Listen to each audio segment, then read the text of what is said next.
Welcome to the Lone Jack Totally Off Track podcast, a family ran show with myself, Amanda, and my husband, Nolan, and my brother, Matthew, that is, well, a little bit off track. We will cover a wide range of topics. We don't take ourselves too seriously, and you shouldn't either. Thank you for being here, and we hope you enjoy the show.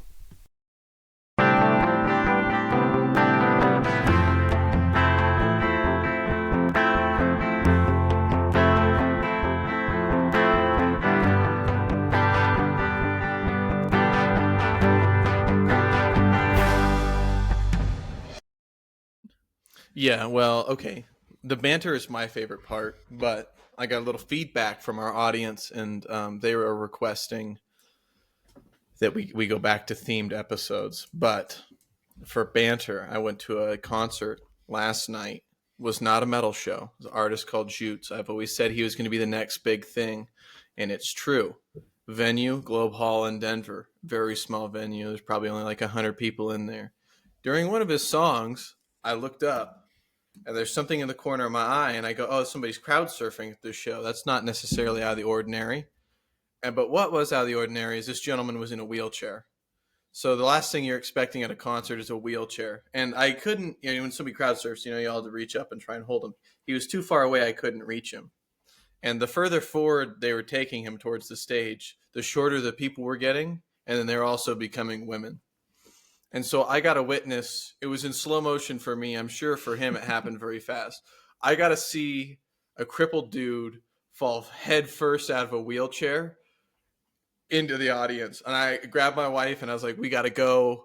I don't need you seeing a dead body. The guy was alive. I would say somebody caught his head and then his legs hit the ground really hard, but that doesn't matter. He couldn't feel those anyway. That's rough. And then I would say he popped up, but he didn't. But once they got him back in the chair, he was A-okay. So to the guy that was crowd surfing at the concert on the 22nd of April, who almost died, that woman saved your life by catching your head. I wouldn't recommend crowd surfing anymore. They would have done better if they would have just not dumped him out of his chair. Right? It wasn't that kind of show. Whose idea is it for... Like, does someone just randomly pick him up because he can't do anything? So they just, pick him up and start sending him along? Well, he probably wanted to do that in his life. But the problem is you can't depend on women. So... Take him over me. I had my hand, on the wheel of the chair. I had, my fingertips were just barely touching the wheel as he was falling. And I was trying to, grab. My wife you probably pulled the chair out from under him. I probably did. Actually, now that you've got me thinking about it, looking back, I was the reason he fell. My fingers touching the wheel screwed up the balance, and I say he went head first. I was like, oh no! What's on your arm? What are you looking at? Probably glue. Is that glue? That big old? I'm sorry. That is paint. I was doing some gas work before I showed up, and you got to paint it, otherwise it gets rusty. That's what it didn't look like glue, and I was like, "What is that?" No, it's blackout tattoo. Well, that's what I was trying to figure out. Yeah, it's my new blackout. My new blackout tattoo. That's what I was trying to figure out. Is if it was a tattoo or? I did get this in the mosh pit the other day. I think it is. That looks like some sort of disease. I think it is staph infection. I'm not quite sure. We're gonna keep an eye on it. Okay. But anyhow, that's our banter over with. No, listen. I had a smoother transition than that planned. I had it in my head, and you stepped on it. I was gonna say, this is not an admonition towards anybody. I cannot stand worship music, and I think the reason for that is that we came up in the Hillsong era, and that's just not my jam. And I didn't realize there was other music besides Hillsong type stuff. Mm-hmm. Not Jeremy Stevens, Jeremy Camp. Mm-hmm. All that stuff. If that came on the radio, I'd choose 4 hours of torture over listening to the album. And I'm sorry, they probably brought more people to Jesus than Jesus himself, but I can't do it.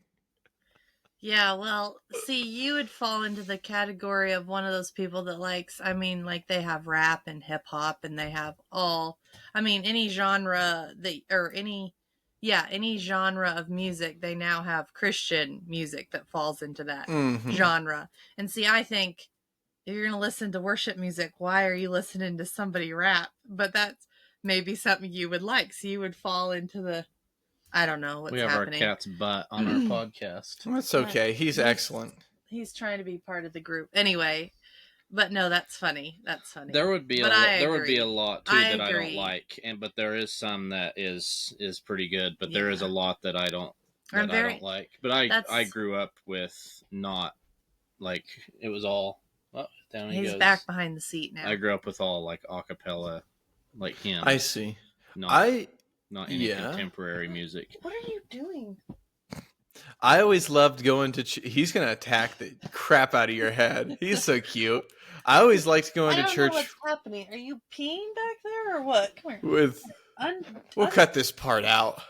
Unclaw yourself. Go down on the floor and move on with your life. That's kind of make me worried about why he was wanting to be back there so much. He's probably being strained. Anyway, I loved going to church with Grandma Vicky because she plays the organ, the grand organ, which there's probably only about 1,000 people left in the world that can play a grand organ. Mm-hmm. And at their church they would always do hymns, and I loved the hymns quite a bit. Mm-hmm. But I don't know. And then I went to concert, and I can't remember what year it was, 2015 maybe. I went to a concert called Winter Jam up in Spokane with the youth group, and that was cool. I saw a lot of nice bands, and I was like, that's what broadened my horizons. And now I'm all into the depraved stuff. But I think I'm even pickier with Christian music than I am with country. Elaborate. I have to, like, if you're going to be praising Jesus or whatever, you got to be testing who's singing it, the lyrics, and then it has to be good, which not all of it is good. But then if you've got like lyrics that are not biblical, it's like, why am I even listening to this? I could be listening to House of Heroes or something instead, and that would be way more fun than listening to this nonsense. So, the people have to not be, they have to be living what they're singing. Then the lyrics have to be biblical and then not nonsense. And so I'm pretty picky about it. It's not, I don't think it would be considered worship music, but do you like Skillet? Heck yeah, I like Skillet. That's Christian rock. Skillet's Christian rock. Those are all Christian songs. There's a band back in the day called Under Oath. Mm-hmm. They were really good. You wouldn't listen to their stuff and see that. I saw a band Disciple at Winter Jam. They were good. Oh yeah, and how I defend my perspective on this. Now you're not pushing back against me too much, but it says in the Book of Psalms, it says that David danced before the Lord with all his might. Now I'm not putting out there into Scripture that David was doing a mosh pit with his concubines, but I don't think when you dance. That's a funny image, though. I don't think when you dance with all your might that you're just I think he was two-stepping and throwing punches in the air, and I think that there might have been a little bit more than flute music and a cappella. Now I have no historical evidence to back that up, and that might be heretical to say, but that is what I believe. Hey, maybe that he wasn't hit the wall of death with the concubines, but I'm not putting that out of my mind. I mean, we did some bad stuff back in the day, so. Hey, I like it. I like that image. That image. David goes hard. Yeah. But like some U2 songs are Christian songs too. I don't know if all of theirs are, but there's some. I'm not sure U2 is this guy's jam, but probably not. Which I don't really like U2 that well either. But YouTube. Anyway. The website I watched. I'm kidding with you. No, he almost punched me through the camera. I know that YouTube. I know the YouTube. There's Christian stuff on there. I didn't know that actually till, I don't know, maybe a year ago, probably. I didn't know that. I didn't. Isn't Bono part of YouTube? Mm-hmm. Yeah, they're all Christians.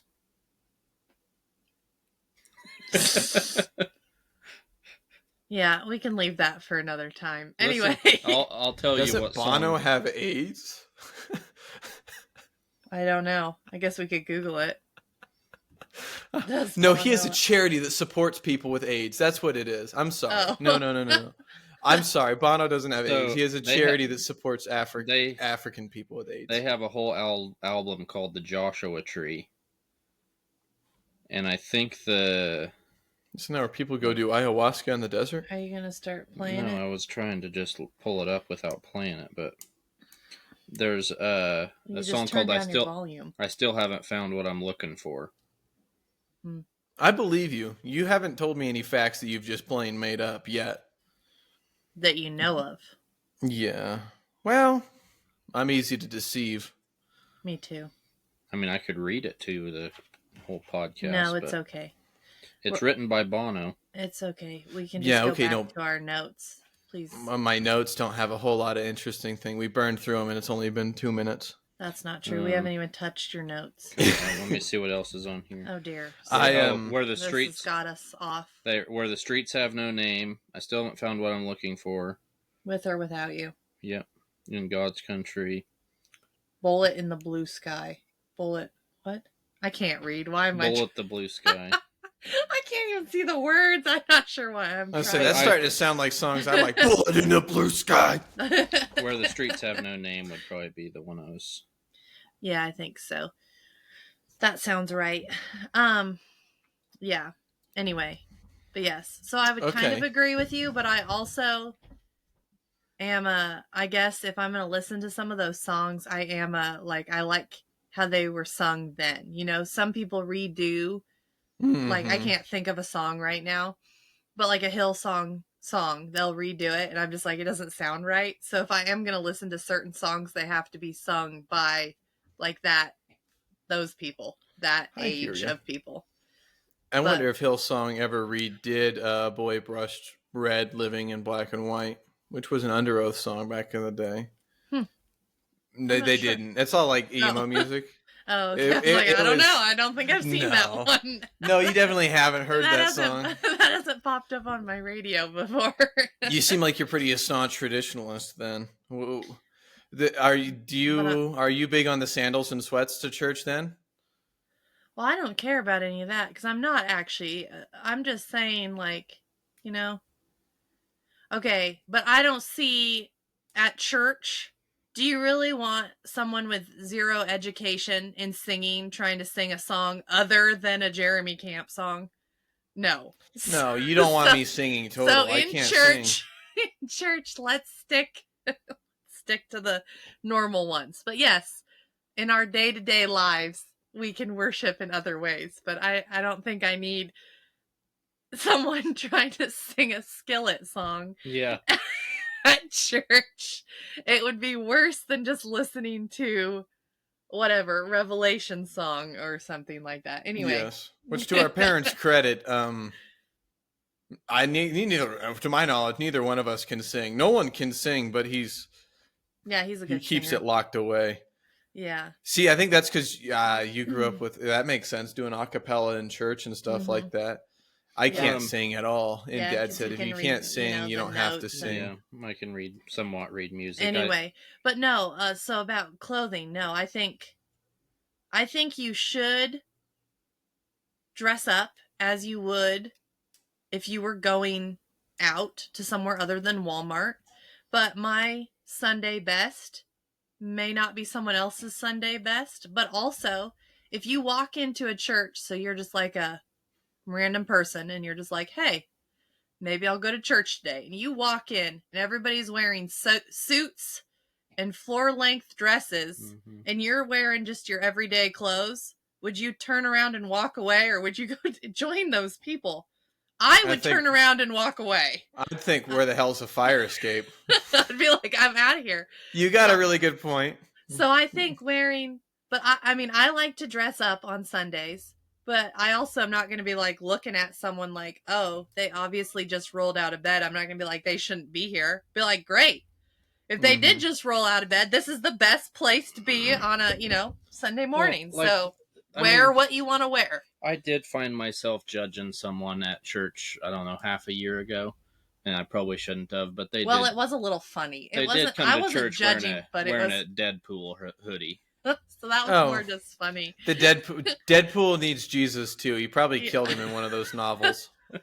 But yeah, so no, I think people hoodie should just come in clothes, wear clothes. But other than that, I mean, Here, I don't know if these are considered worship songs, but you should write these down to listen to try out. Okay, I'll write them down. I wrote down a couple, but we don't have to bring them up because that's just shameless plugs for bands nobody listens to. Where did it go here? Why can't I think of the name of it? Is it The In-Between? That was written kind of for The Chosen.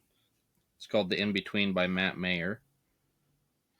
Okay, The In-Between is a song by a band named Beartooth. I was going to say, dude, that song's legendary. What do you mean that's Christian? I saw them do that live like a year ago. The In-Between is great. I talked about how they did a tour with Hardy, and you guys didn't. We didn't say anything, but here. Yeah, but now you're all into the Beartooth. Okay, whatever. See, this is kind of what I like. I don't know. Is that like, are these considered worship songs? Like what I like? I'm not sure that they are. I'm not sure they are like the I don't think song. they wouldn't be songs that people would be singing at church, but because the other one, they're more touching for sure. Yeah, the other one that I like is called Red Letters by a band Crowder. I've heard of Crowder. Yeah. But yeah, Red Letters. But even those ones by that guy that was in that band, I can never remember his son. Yeah. The Bowen, those ones are good too. Yeah, so then these are touching. We can't spend all of our time on you looking at your songs. These are touching because of why. But they're good too. Whole Heart by Matt Hammett. He was part of I can never remember what Saint. It is. Oh yeah. Something, right? Yeah. Sanctus Real. Yeah. Anyway, so that's just a couple. Okay, so yeah. Anyway, no, I wouldn't be a. You got to pull up my list. And then most Skillet songs. Oh yeah. But no, I wouldn't be a traditionalist, and pretty much anyway. Honestly, I don't think. You're not big. I am. The only thing I really would adhere to is the I always didn't.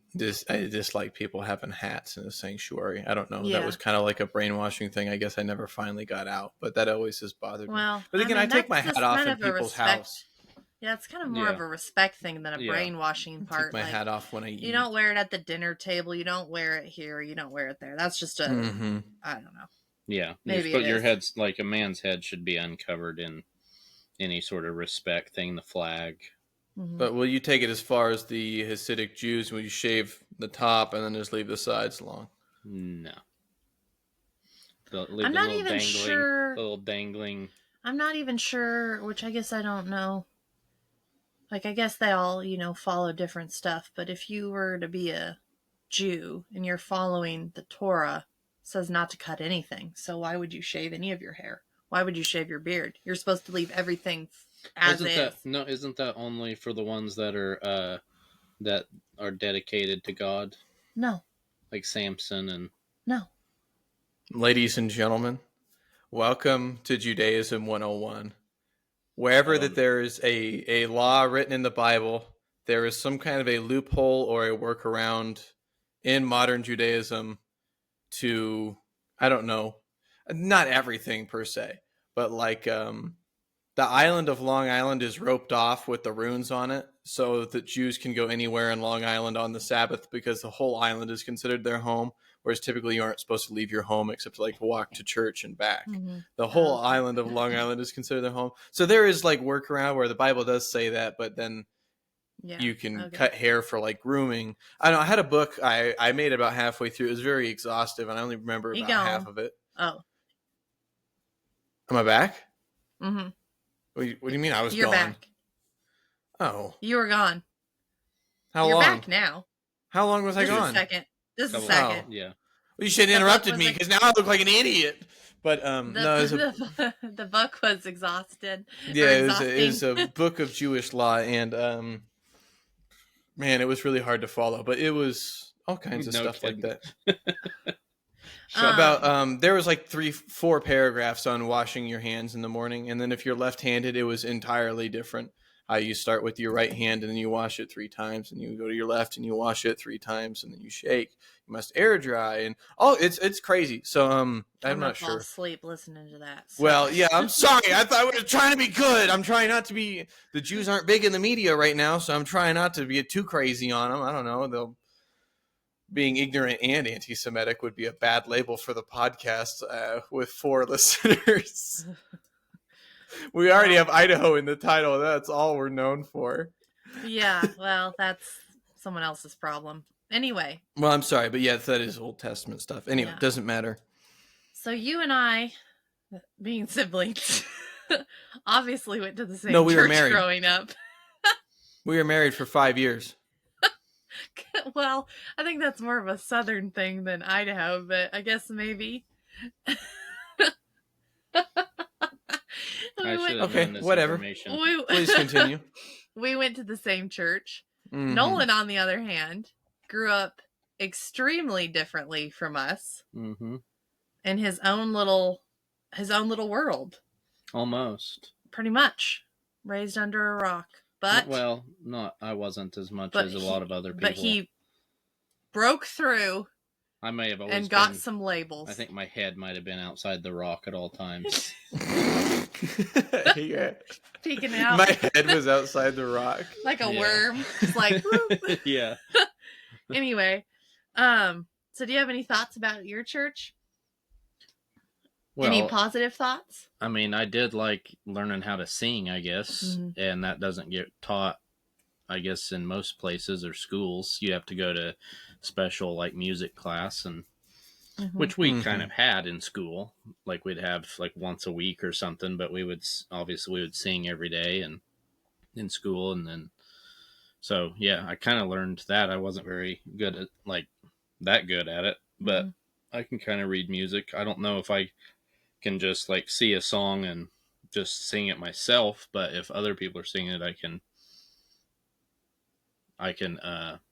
kind of accompany sing it. Yeah, I can like sing my own part because I would have grown up singing like 4-part harmony. And what part are you? I usually switch about 3 times in a song. Oh, okay. Have you not noticed that when we went to? Well, I noticed that, but I'm trying to teach our fans what you do. I would sing it. He actually sings all 4 parts. Not at the same time, but I like to switch it up. No, I would either sing like tenor or bass. Well, I know everything. I'm trying to make. I'm sorry, that's a question I should have asked. I'm sorry. Like when we go to a wedding or something at the church, does it mess you up when I sing different? Yeah, it does, and you're very loud next to me, so I'm like, I really wish he was sitting somewhere else. Do you wish I would just sing what you sing? Just do my own thing. What do I sing? You just do your own thing. You're not even on one of the 4 parts. Well, I don't know what the part. I have no training. Are you trying to follow anything, or are you only reading the words? Well, I follow some of them. Okay. And I follow. I just whisper under my breath. If there's girl parts. So you follow the girl parts? Me too. Okay, we're moving on from music. What else about your church? What did a Sunday morning look like for you? Tell us more about following the girl parts. That's what everyone wants to know about. Come on here. Did your family have horrendous fights on Sunday as well? I don't think so. Not just us. All right, continue. Yeah. Okay, so we were talking about that since you brought it up because we were looking at the notes and we were kind of talking. Stop mentioning the notes, for God's sake! It makes us look like amateurs. We have notes. At them. We have notes, so we know what we want to talk about. Okay, because that was a good transition.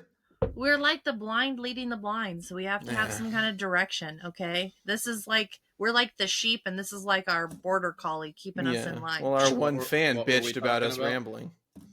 Was it Maddie? Fighting on Sundays. Yeah, my wife. I asked for honest feedback. Well, she's not going to like this right now. Okay. Yes. So we were talking about the fights or the bad attitudes.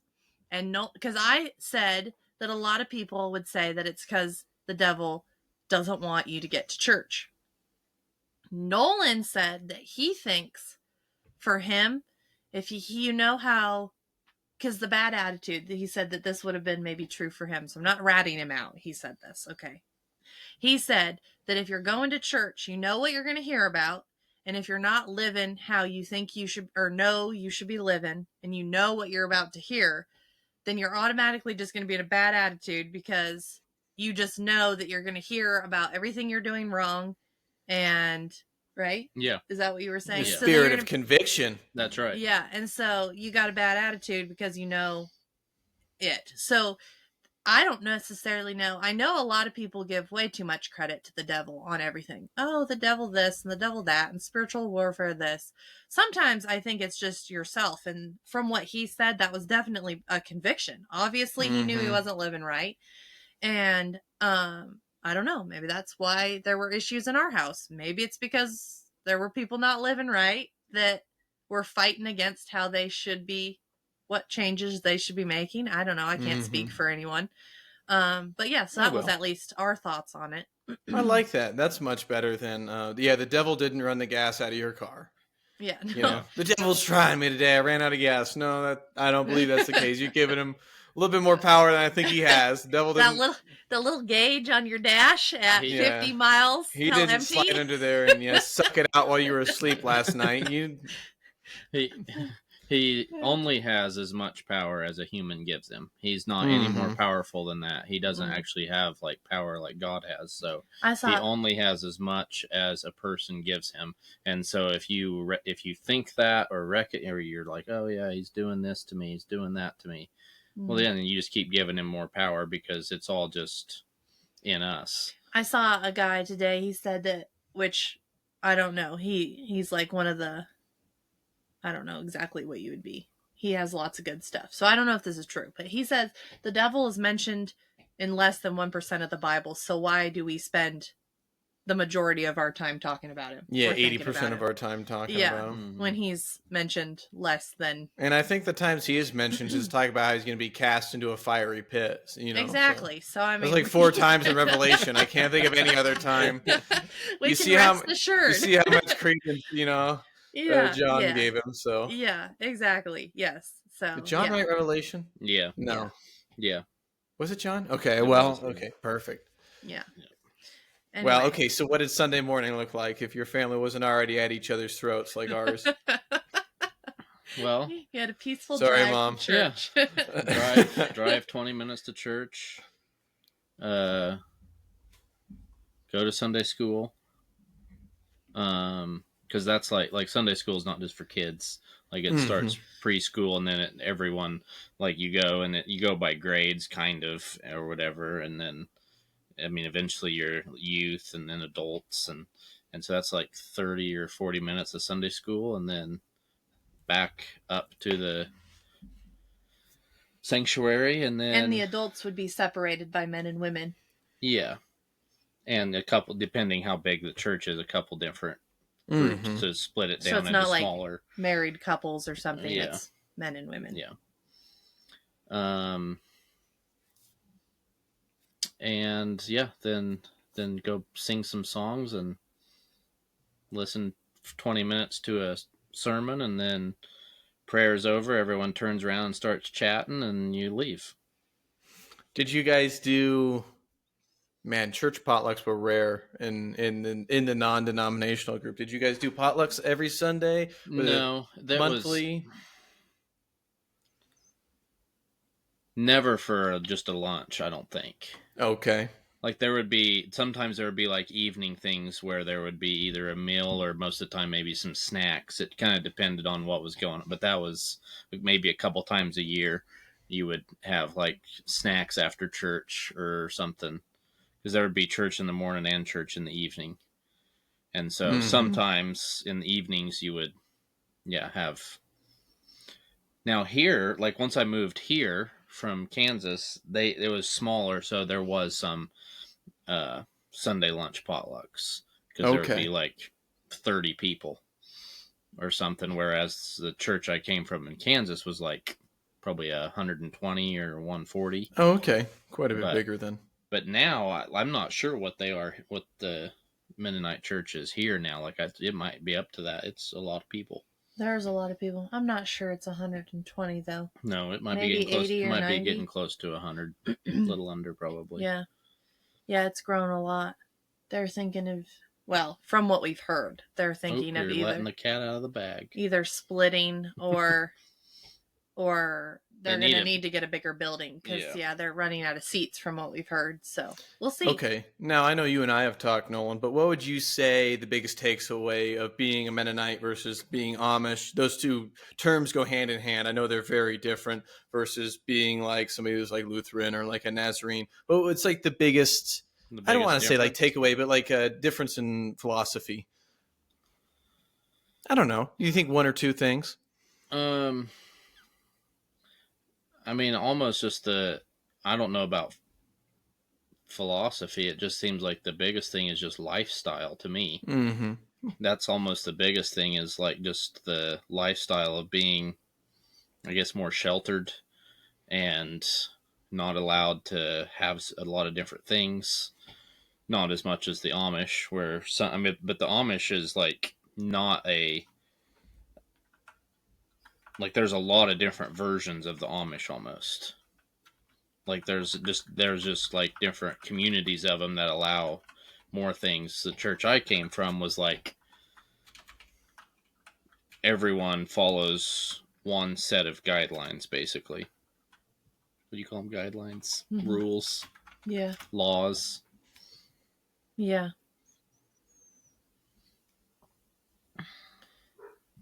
So I don't know. But there are different groups of Mennonites too, but you're saying just yours, which were the Holdeman Mennonites. Yeah. All the Holdeman Mennonites across the country and beyond the world all would follow the same thing. Different than a different kind of Mennonite. Yeah, but they probably have the same. They're probably all over too. They probably have their group that's everywhere. But from what I've their own thing. Yeah, from what I've heard, or do all Mennonites have the same? No, rules? I think it's all kind of. Okay. But the Amish, it seems like there might be a few groups that are all kind of the same. But from what I've heard of hearing some of them talk, it just depends what community you're in. Some could have chainsaws, some couldn't. Some had buggies, some had cars.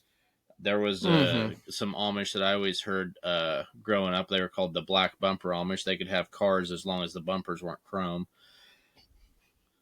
And that continued on, like, even after cars didn't have, like, you know, in the 60s or 70s, your bumpers might have been, or 50s, you know, those type of cars, the bumpers were, you know, kind of chrome. And so I don't know if they were all still driving. Could you take a rattle can to it? I don't know. But it could be. I'll fix it, don't worry. Won't be chrome for long. You go buy it at I don't know.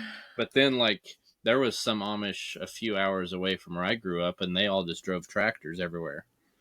Like, they weren't really buggies, but you'd be driving along like the interstate, and there'd be like 4 people in the cab of a tractor on the side of the road chugging along.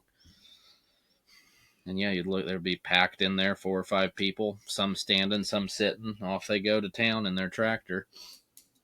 The more I've God bless America.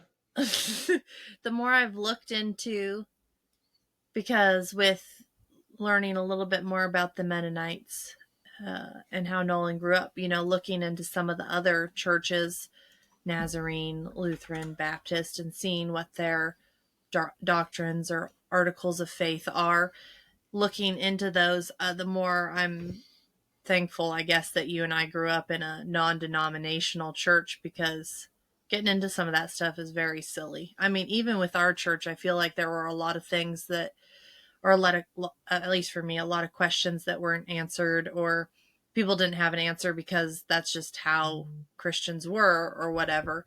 And so thinking about some of that stuff with the articles of faith that people just go by because that's the church they've always gone to, and no one actually knows why they do said things other than just that's just what they do. It's just kind of like, whoa, it's kind of crazy. So I'm thankful that we grew up in a non-denominational church. I mean, we started out in a cult, but then we moved on to a different one. I'm trying to find I didn't think I put that in the notes with a question mark, and you dove right into it.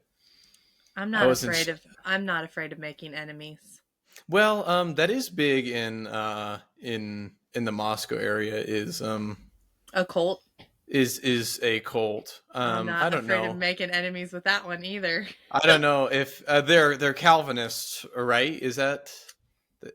I think so, but I'm not sure. You would have I to don't look. know a whole lot about them. They were becoming big when I left, and I think that ever since then they've grown. I don't know if they are actually a cult. I think that they don't follow the head pastor. I think that they do follow God, but I don't really know for sure. I'm not sure exactly. I'm not sure what all their stuff is. I actually should look up what their articles of faith are and stuff like that. But I went to church there one time, and I'm going to say it was the Holy Spirit. As soon as I walked in, I was like, I should leave. Like, I just was getting weird vibes. But I sat there, and the whole time during the singing, during the sermon, during the chanting and the kneeling and the standing up, I was like, this is weird. I just want to go home. But I had gone with someone that probably would have been confused if I would have just walked out. But anyway, I was like, not for me. But hey, I mean, they say, says if they're not against you, they're for you. So I suppose if they're bringing people to Jesus, that's what matters. That's all that matters. Whether I think they're doing it incorrectly or not, I guess that's not the... The first organization you mentioned was over in Pullman. Yes. Which I know they did a reformation in the early 2000s. Yeah. I don't know if it helped or not. I don't know. You can see a tree by the fruit that it bears, and I'm not sure I think the fruit that the tree is bearing is worth the time that people spend there. So I was looking for this, and while you guys were continuing to talk, so it's kind of going back. I was just going to say that all these denominational churches all have these, I guess, articles of faith or doctrine. They all have doctrines or rules or laws, and some are more lenient than others, and it just makes it way more complicated than it ever needs to be. It's simple. It turns people away from wanting to be a Christian.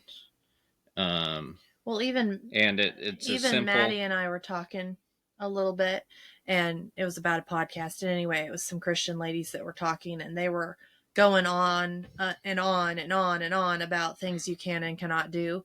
And so Maddie she just asked kind of, what are your thoughts? And I was like, yeah, everything they said would turn off anyone who might be curious to start learning more about Jesus, because they just had this long list of rules, and there's not a long list of rules. There's not. We just celebrated Easter. So if you're a Christian and you celebrated Easter and you think you have to follow man-made rules, I think you missed the point.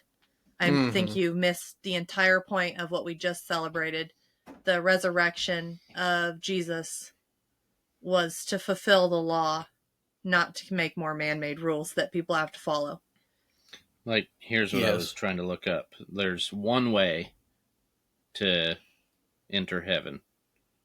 Only one. Not one church. Not a bunch of rules. One way. I am the way, the truth, and the life. No one comes to the Father except through me. If you really know me, you will know my Father as well. From now on, you do know him and have seen him. And then there was another one back here that... By grace through faith, we've been saved, set free. Back here it says... I am the gate. Whoever enters through me will be saved. They will come in and go out and find pasture. The thief comes only to steal and kill and destroy. I have come that they may have life and have it to the full. Yeah.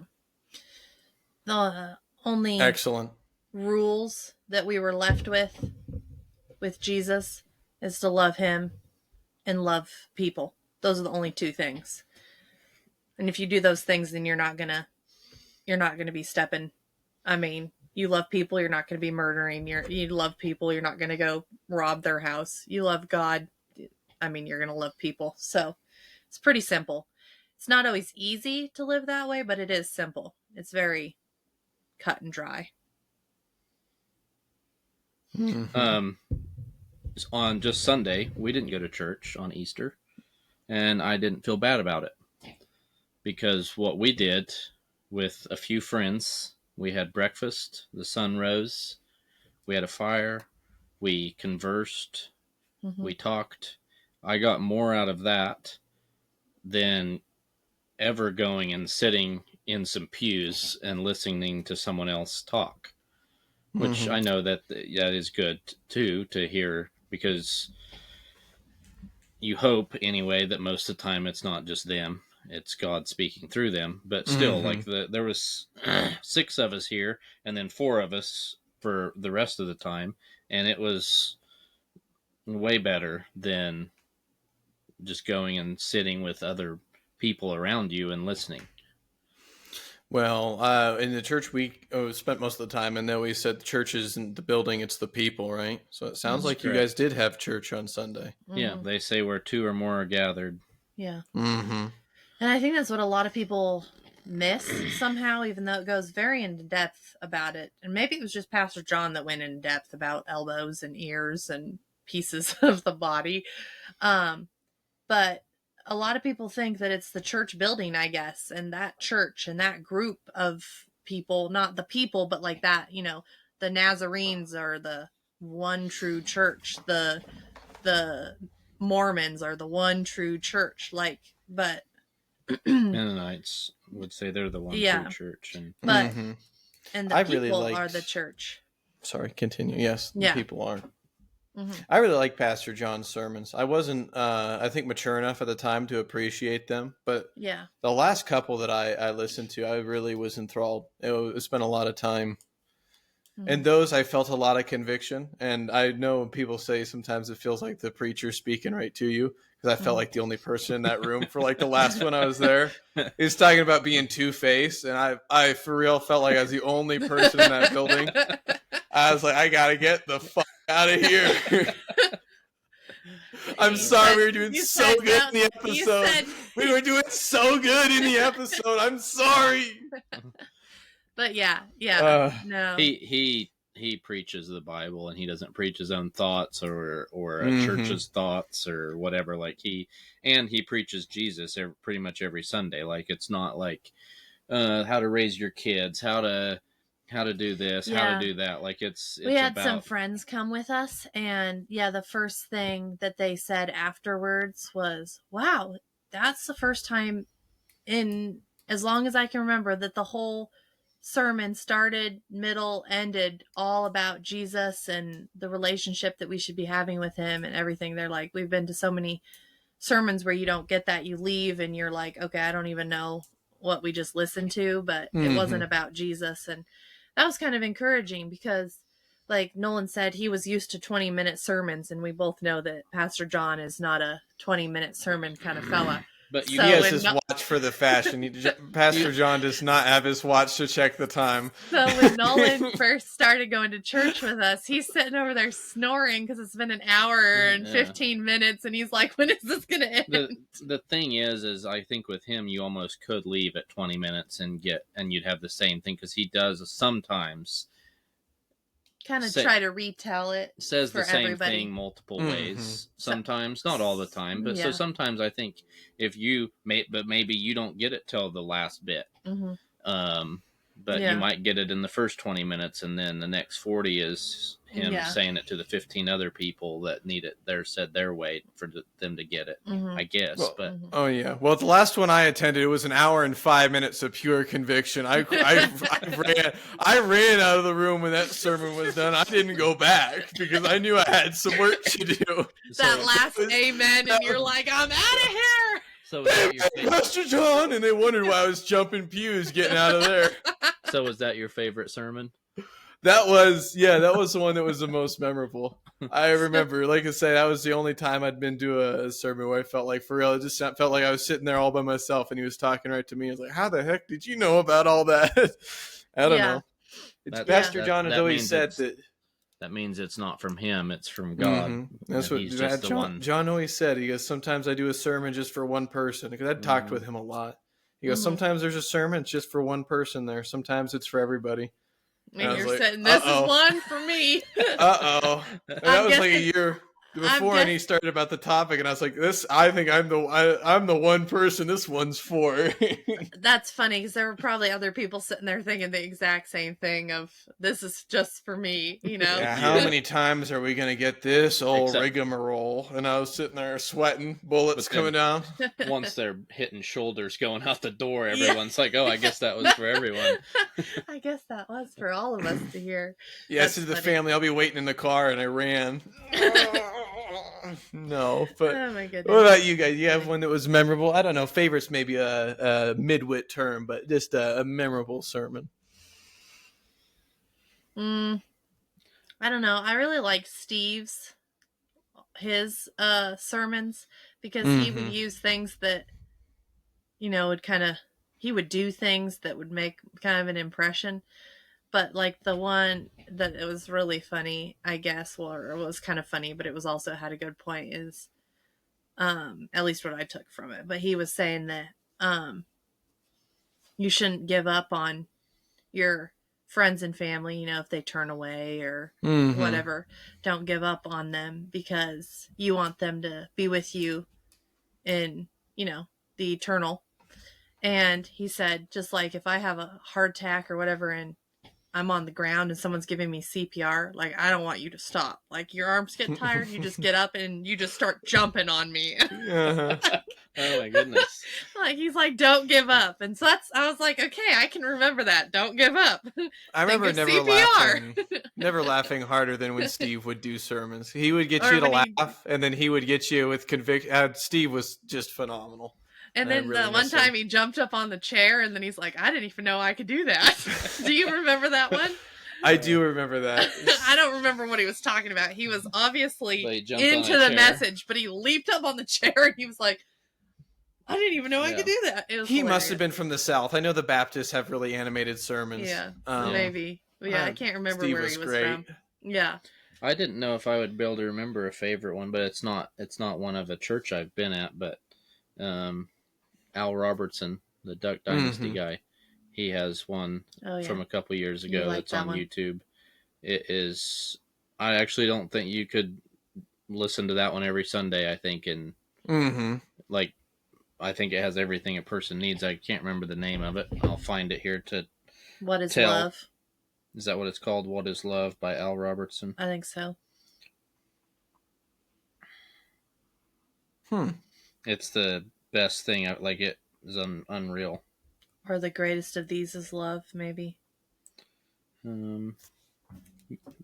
Why Love is the Greatest. Oh, Why Love is the Greatest. I did like the Robertson's turn from being like goofy country people to like trying to move more into like the pillar of the Christian community. That was, trust me, Duck Dynasty was fun in 2012, but their most recent move has been, I don't know.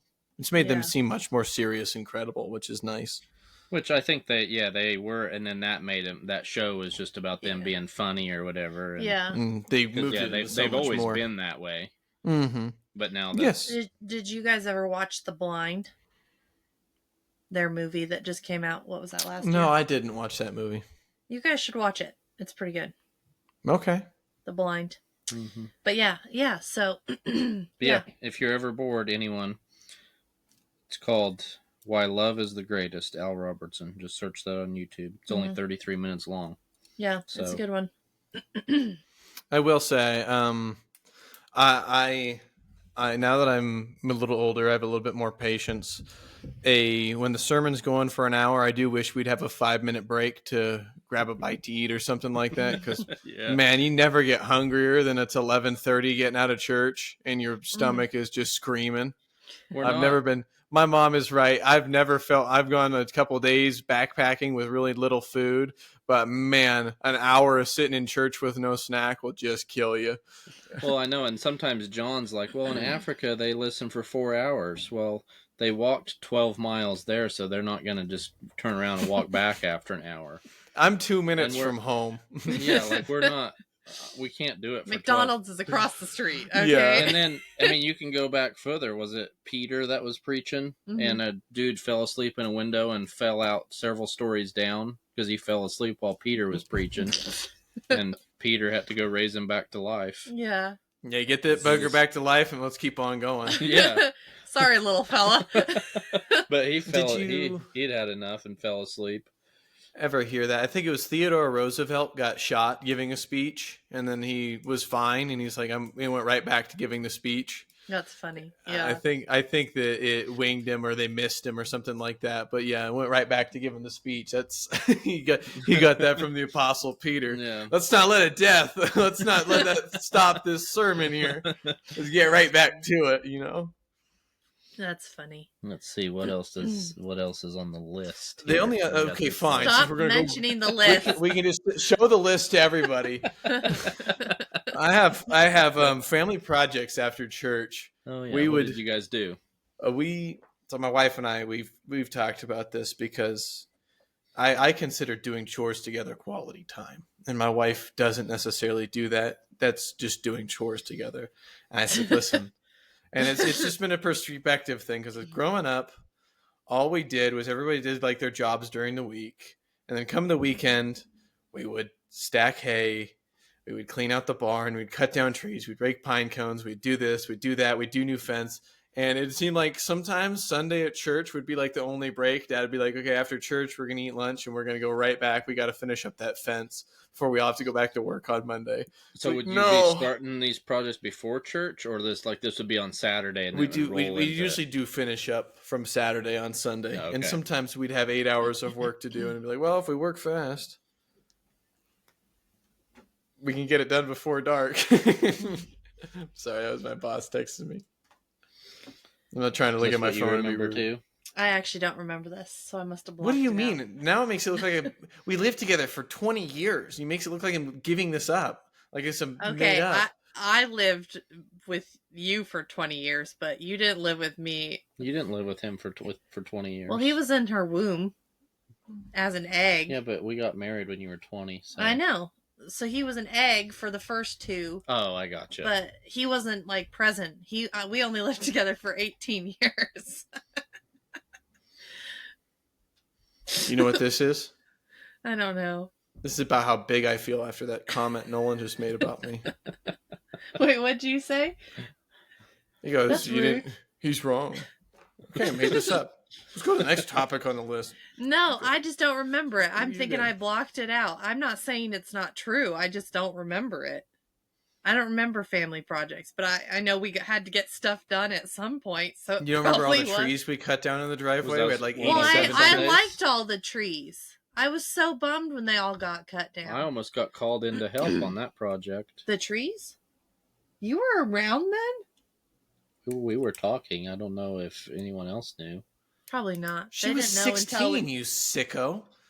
They didn't know until we were putting the fence up, because we were redoing the fence by the time... Oh, that's what it was, the fence, not the trees. Yeah, the trees were gone. The trees were a long time ago. So it was the fence. Yeah. Sorry. I knew there was something I was always so there. bummed, because I thought if I raked up all the pine cones myself, the trees could stay. But apparently that was not the case. A couple of them were leaning towards the house. Well, I didn't care about the house. You don't live there anymore. What do I give a crap for? They wouldn't have reached her bedroom. No! She was on the far side of the house. So was he.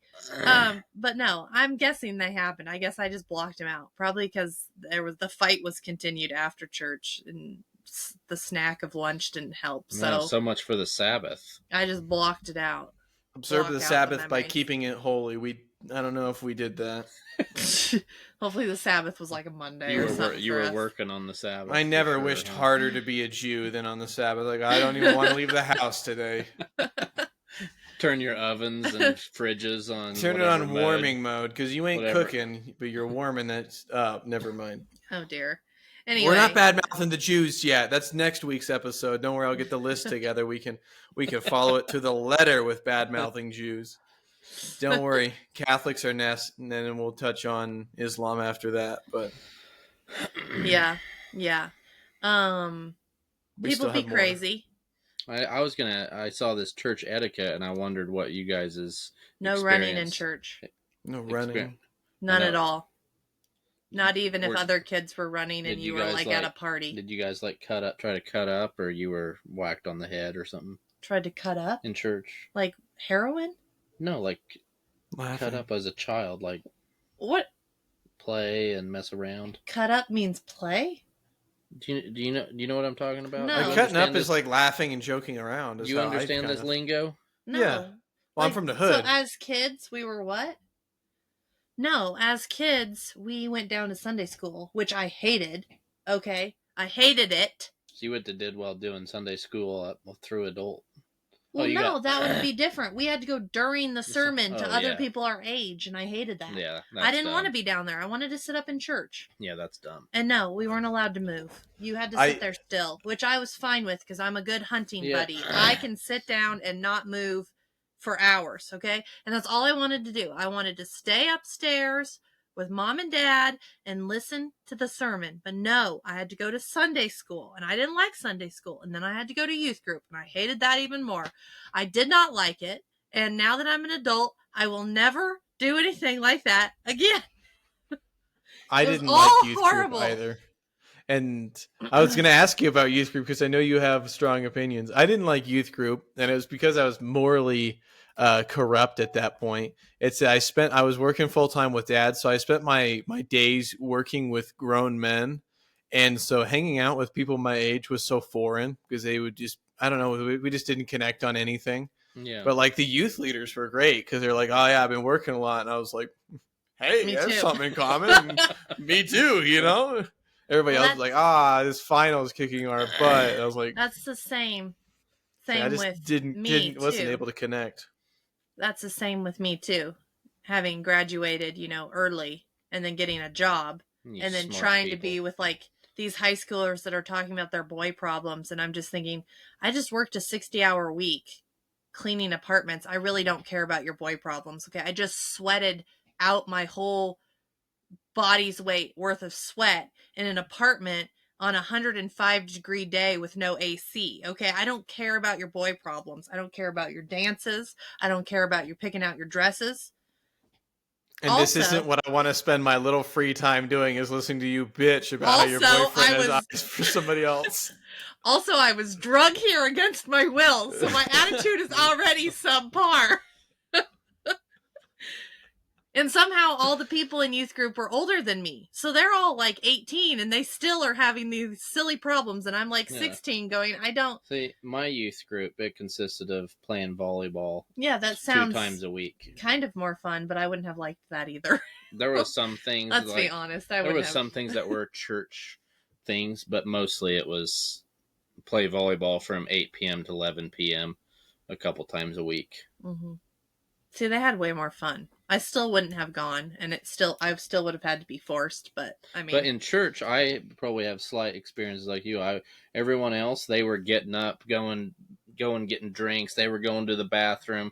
Like some of them would leave their parents like 2 times during the 20 minutes to go do who knows what. You'd see them get up, they'd walk back through the whole thing, be gone for a little bit, walk back, and I wanted to do that so bad, but I was not allowed. Would your dad have I hear you there. Was not. If I would have got up on my, I never even thought about just trying it. I don't know what would have happened. I don't know. I never gave that. I always had to ask, and I was always shot down. I was like, I gotta go to the bathroom. No, you don't. You don't have to go. It's only 20 minutes. Hold it. And here I am watching the same person go twice. Yeah. He went for me. Yeah, they had free reign, and none of that. And then they all got to go play with their friends for, like, I don't know how old I was till I got to go leave. Actually go play with your friends after? After church, I would just be stuck there next to Dad or Mom and just standing there. Everyone else is off having a ball. I felt like, I was way older before I was allowed to go hang out with friends. And then I was telling her it was sweet, like not that old, but it was sweet. Like at one point the church there got the parking lot and stuff re-graveled. It was just all rock. And this was awesome. You could find these perfectly round rocks that were, I don't know, like they were perfect slingshot ammo.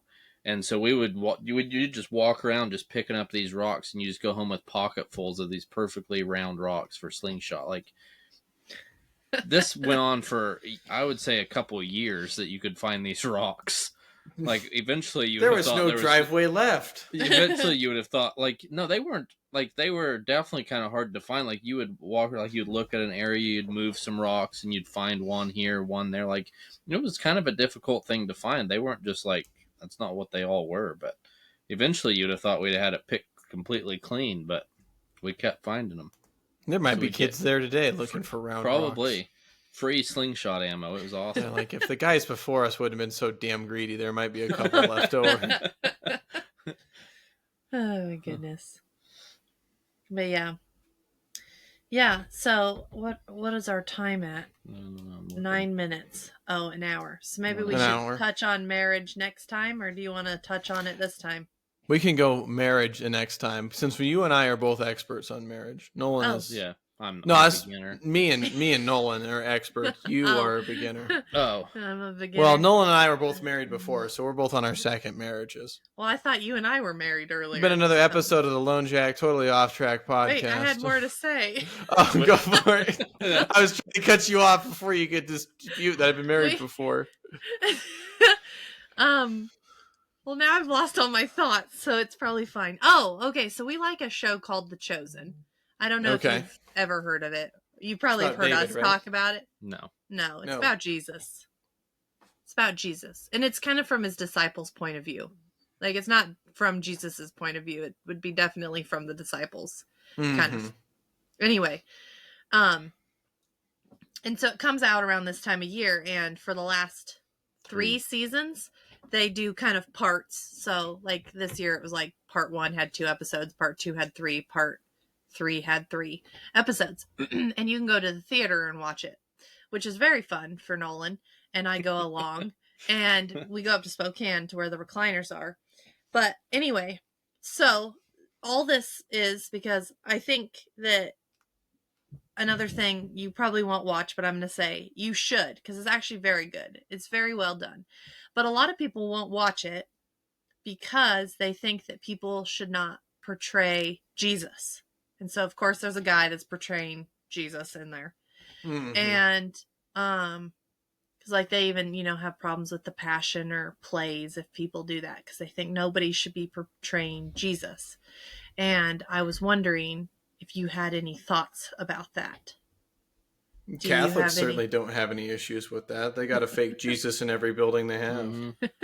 I mean, if you have a crucifix with Jesus on it, like carved out of wood, is the wood portraying Jesus, or is the wood an image? I don't know. I guess it just depends on your personal philosophy. It's not like you're Jesus on the screen. I don't know. Maybe you're method acting Jesus when the camera's not on. Maybe you still think you are. I don't really know. Yeah. You mean you're claiming to be Jesus for the purpose of I don't know, a production. I don't know. Yeah, more than just entertainment. Yeah. Yes. I mean, I was going to say entertainment, but that's a change of production because it's, education, portrayal. I don't know. The show, I don't know much about The Passion, but the show The Chosen has, I would just guess, has brought thousands, if not tens of thousands of people to Jesus. Well, it's crowdfunded, and they started saying, well, we'll see if we can get 1 season. Well, we just finished season 5, and they're planning on season 6 and 7 because they've made 10 million netted. 10 million this year. Before even part 3, they had cleared 1 million of this. I thought season. You said totally. No, just total. 1. They had done 10. I don't know. Just 1 million in theater this year. You said 10. They're about running out of Jesus stories, aren't they? I don't know.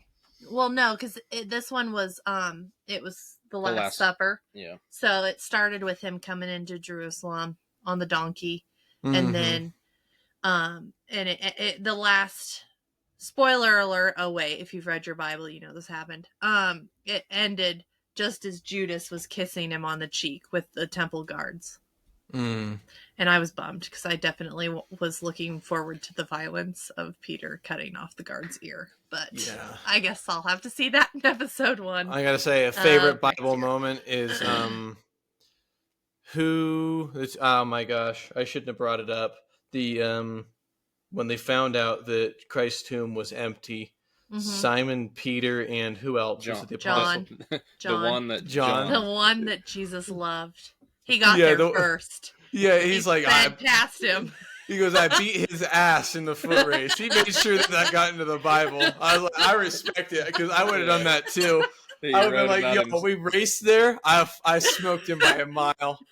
And then, twice he says Simon Peter and the other disciple, the one that Jesus loved. And then Simon ran, but the other disciple outran him. Mm-hmm. But little bits of humanity in there. I love that so much because if I was in charge of writing the Bible, I would have put that in there too. I've been like, we raced there. Somebody didn't even got see him for at least 10 minutes. Somebody got there first. Somebody had already been in the tomb for a couple minutes by the time the other guy got there. Old news. So, but I like how they portray it because I'm a visual person. Mm-hmm. So yes, I know that's not what they looked like, but reading, I can kind of picture John and who they have, and it makes it more like easier to like kind of tangible in a way, like where you're like, okay. You just read about him and having kind of a face, even though it's not the real face. It's kind of nice.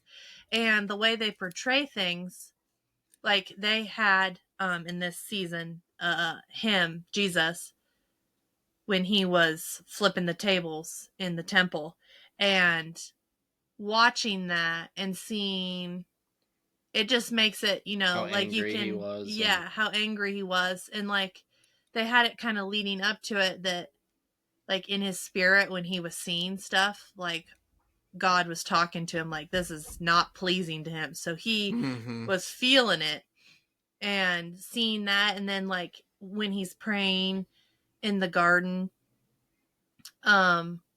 before knowing what's happening and like seeing him praying and like saying, if there's another way, like, please.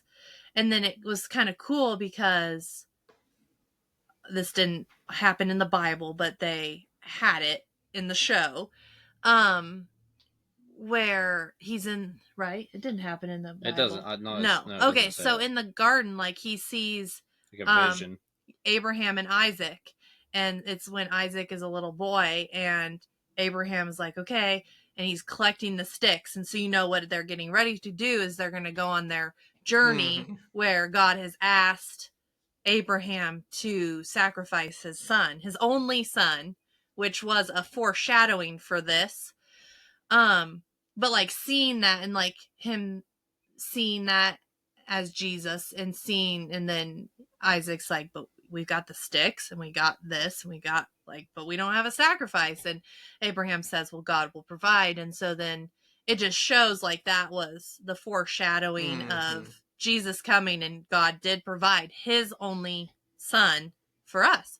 And so it's very touching.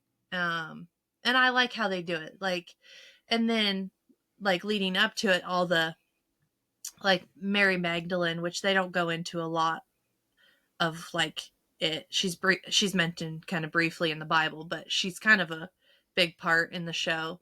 But even like seeing her and seeing the other disciples and seeing like that they were real people struggling with real things, it makes it more relatable of like, okay, you don't have to be like, you can read it all you want that David was an adulterer, that God used, and you can read, that Rahab was a prostitute that was in the line of, Jesus and whatever. God uses people that are not equipped, but it's kind of, in my brain, it's nice to actually see that, like, okay, yeah, they are real people struggling with real things, and God can still, use you, change your life. Anyway. I don't think there's a better way to end it than on that.